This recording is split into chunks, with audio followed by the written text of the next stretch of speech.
não tem como a carreira do Boulos, ou pelo menos a campanha do Boulos, não terminar virando pó em São Paulo.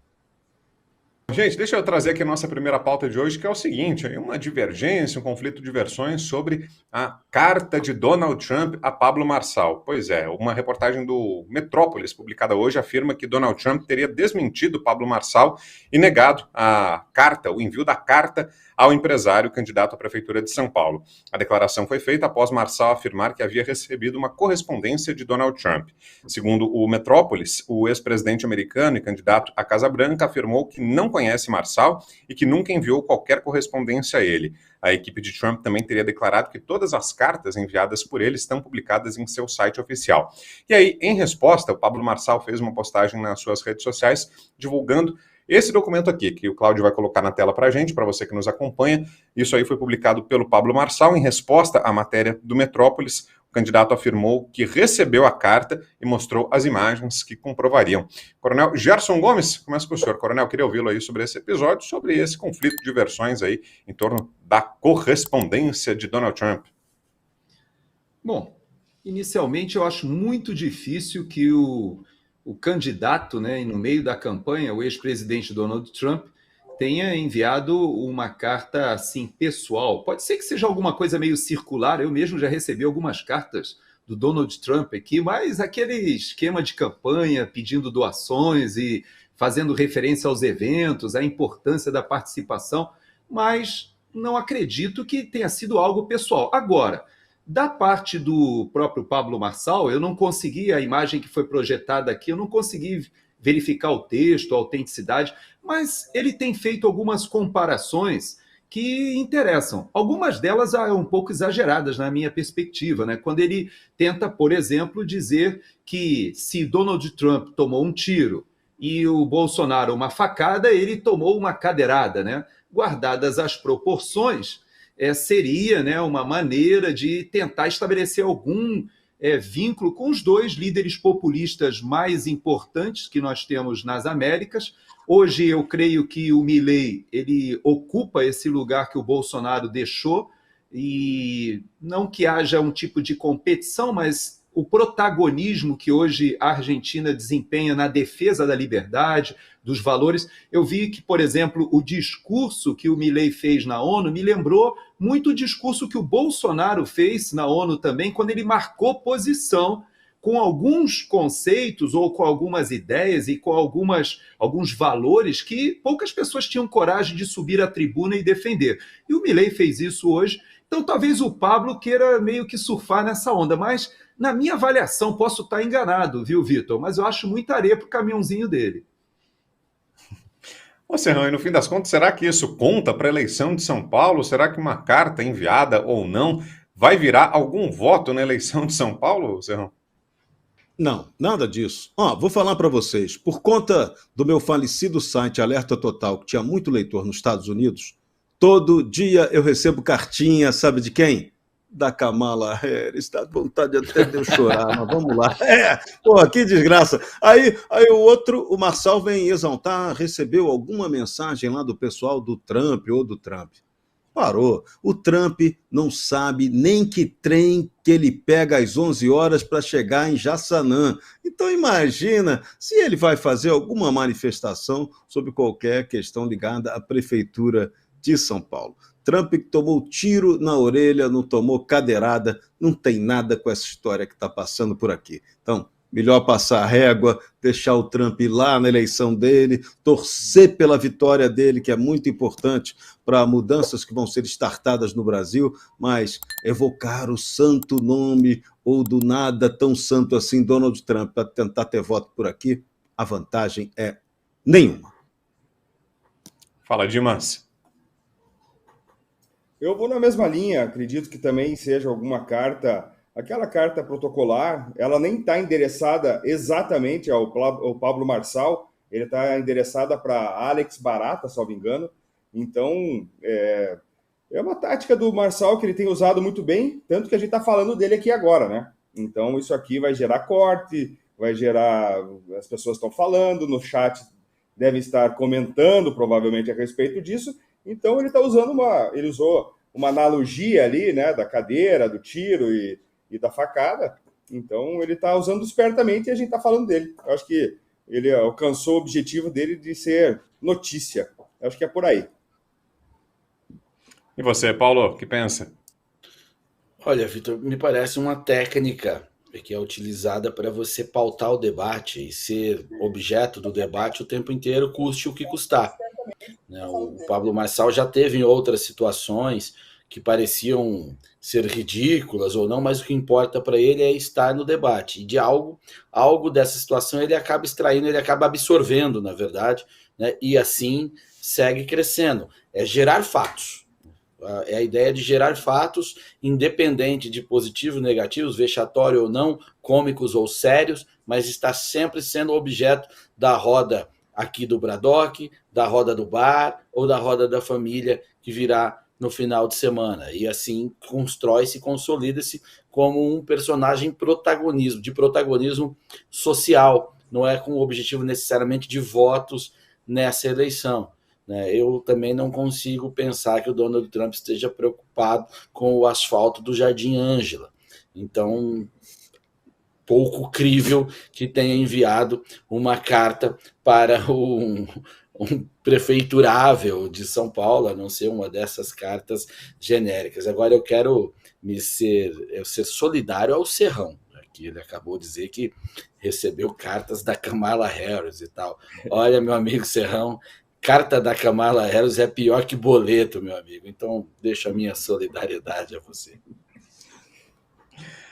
Mas falando em apoios à eleição de São Paulo, olha só, Guilherme Boulos recebeu, esse sim, um apoio formal, oficial, não restam dúvidas se veio ou não veio, de Aloysio Mercadante, presidente do BNDES. Pois é, o Mercadante gravou um vídeo em apoio à campanha do Boulos, pedindo votos ao candidato do PSOL à Prefeitura de São Paulo. Na gravação, Mercadante afirma que a cidade nunca esteve tão ameaçada quanto no momento e também que, caso Boulos seja eleito, haverá uma grande parceria do governo Lula e do BNDES com o município. O vídeo foi divulgado nas redes sociais da campanha de Boulos. Começar contigo, Serrão. Essa expressão também já causa frio na espinha, né? Grande parceria entre São Paulo e o governo Lula, entre o BNDES e a Prefeitura de São Paulo. O que será que pode vir daí, hein, Serrão? Em promessa de campanha vale absolutamente tudo. O PT está aí no jogo, botando a máquina para quebrar, para tentar salvar o seu candidato, que ninguém esperava que fosse ter assim um desempenho tão pífio na campanha eleitoral. Está contando muita história o Boulos. Está parecendo um candidato almofadinha, bem diferente daquele Boulos que a gente estava acostumado a ver. Está usando terno bacana. Está copiando aquela estratégia da campanha Lula, Paz e Amor. Isso cola em São Paulo? Não cola mais. E o início da campanha, Pablo Marçal destroçou o Boulos e afetou ele no eleitorado mais jovem, que era aonde ele esperava ter ganho de candidatura, de possibilidade de voto. Então, se deu mal. Agora, ter o apoio do Aloysio Mercadante para alguma coisa e nada é melhor a soma menos 13. Agora, Paulo, será que uma fala como essa do Mercadante não acaba sendo até uma confissão do uso político que o governo faz de um órgão público? Afinal de contas, a própria existência do BNDES já é muito discutível, mas já que o Brasil tem um banco de fomento como o BNDES, a distribuição do dinheiro deveria ser por critérios técnicos, administrativos, pela necessidade ou não de se fazer uma obra. Quando o presidente do banco vem a público para colocar ou condicionar, né, uma ajuda à eleição de um determinado candidato, é praticamente uma confissão daquilo que o PT se habituou a fazer com dinheiro público, né, Paulo? Meu caro Vitor, quando você tem um banco público e esse banco chega a ser presidido pelo Mercadante, significa que ele já não deveria existir há muito tempo. Está errado desde os primórdios, né? Até o Roberto Campos já fez o seu meia-culpa por ter participado da criação desse banco de fomento. Mas isso é uma linha, né? Você pode achar que deve haver ou não deve haver. No Brasil, a realidade é que há. Né? E o Mercadante é o presidente, que é uma pessoa que tem declarações sobre economia e finanças que são de estarrecer, qualquer um. É um horror, é uma pessoa claramente incapaz. Ele pode ter sido sucesso eleitoral, tem lá a sua carreira, goste ou não, ele existe, tanto que é presidente do banco. Mas é claramente incapaz, ele é menor do que o cargo que ele ocupa, claramente menor. E aí diante dessa candidatura Boulos e da disputa em São Paulo, ele está tentando se fazer útil e usando da posição dele para ser notícia, dizendo para o grupo, ó, eu estou ajudando, estou dentro, eu quero ser protagonista, quer fazer do Boulos um devedor, quer mostrar para o chefe Lula que ele está fazendo alguma coisa e não só recebendo o grande salário de presidente do BNDES, sabe? Então tem várias coisas, são nuances do próprio do jogo político, né? Então, por mais que não venha agregar ao Boulos, por mais que você olhe e fale, pô, Boulos, tu tá com o Mercadante não tá pensando no Boulos, ele tá pensando nele.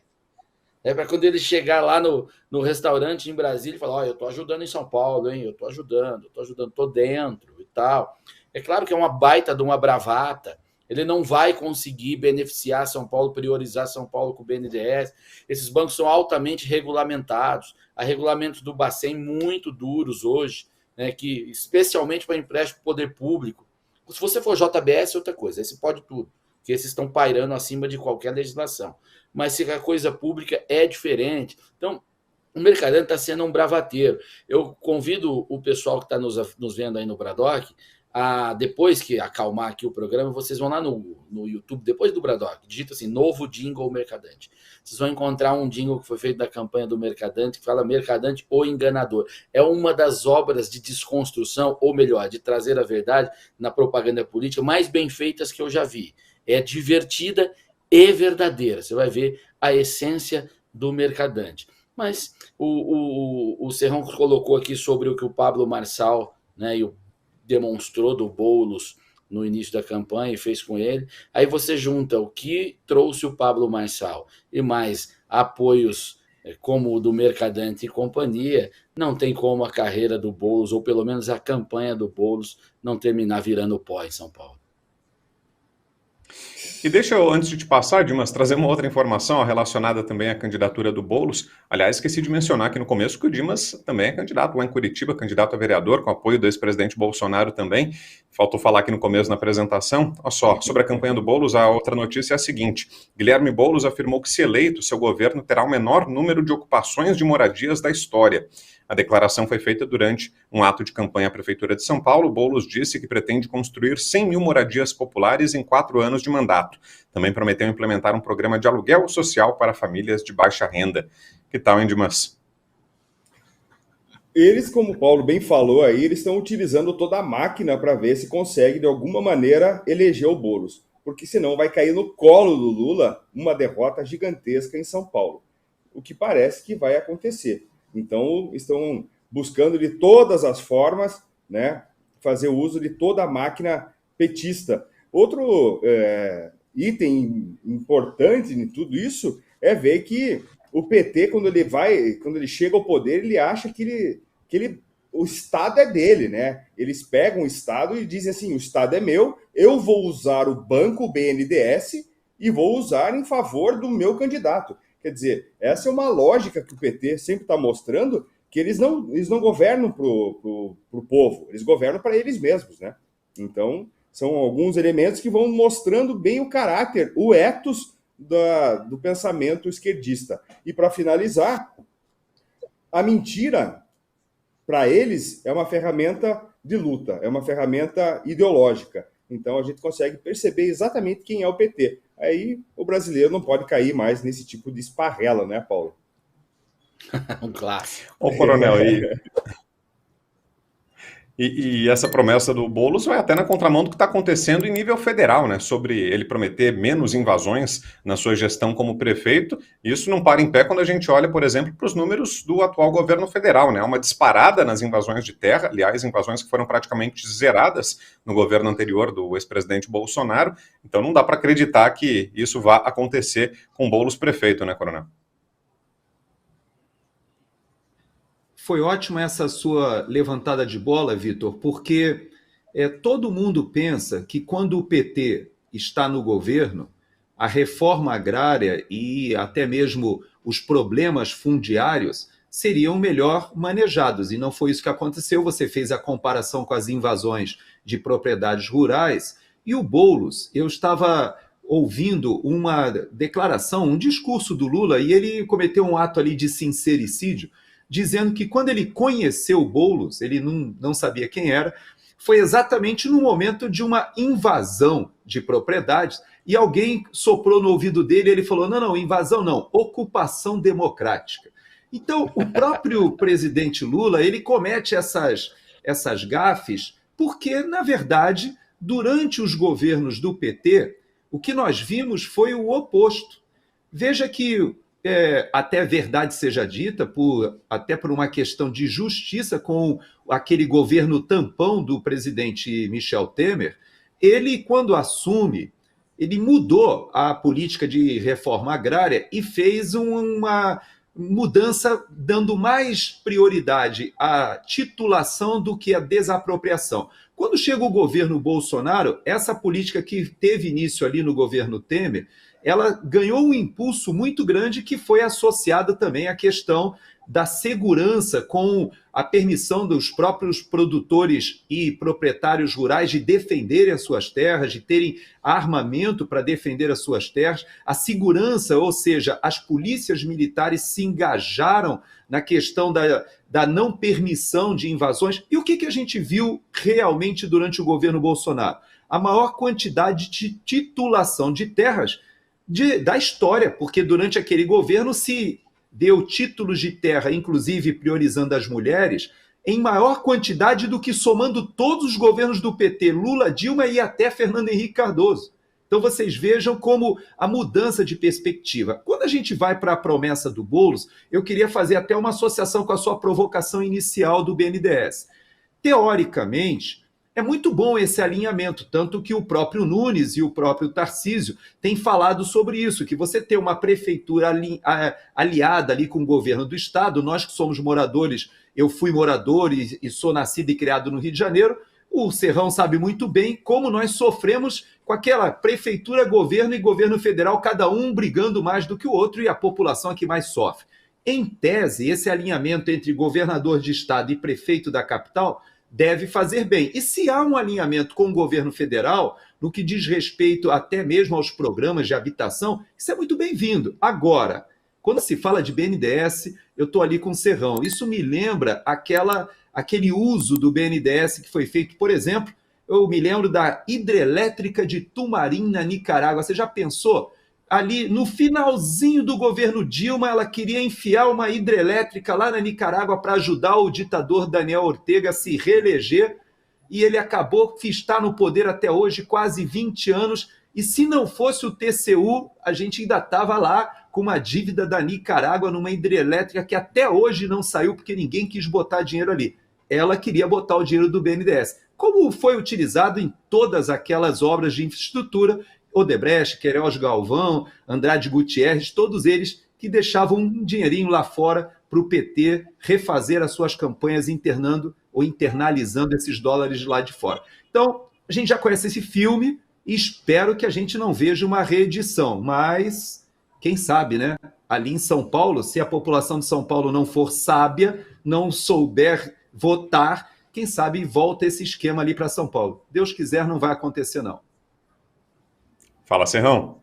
Só é bom a gente fazer uma ressalva que no governo Michel Temer houve uma liberação do BNDES para a área de segurança pública em São Paulo no valor de 200 milhões. E essa grana foi aplicada corretamente pela Guarda Municipal aqui em São Paulo, porque eles fizeram um projeto sério.